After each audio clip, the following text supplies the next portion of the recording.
I think when people ask that question, I think they have in mind Paul's words in 1 Corinthians 2, where Paul says that he didn't come with human wisdom or persuasive words, didn't come with eloquence, but with a demonstration of the Spirit's power, which suggests in some minds that Paul said, I'm basically a really boring preacher who put people to sleep, but the word did its work.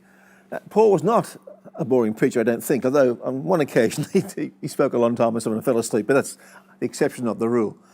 If you read Paul's sermons in Acts and read his letters, Paul was far from an unengaging, boring communicator.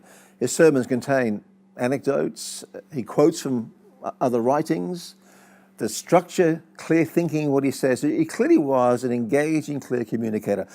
What Paul is saying there is at least 4 things. He's saying, I don't use cheap tricks in my preaching. I don't play fast and loose with the truth. I preach the truth clearly. I'm not insincere. I preach with the heart. I preach what I know is true. 3, I'm not a person pleaser. I preach what God's given me to proclaim. I preach Christ crucified. That's at the heart of my message. And I'm not concerned with what you think about me. I'm not preaching to win your approval. I'm preaching for God's approval. And 4thly, I'm preaching trusting the Spirit to do his work. I'm not trusting in my own abilities. I trust God's Spirit to take his word and do his work in people's hearts. And I've seen that happen in you Corinthians.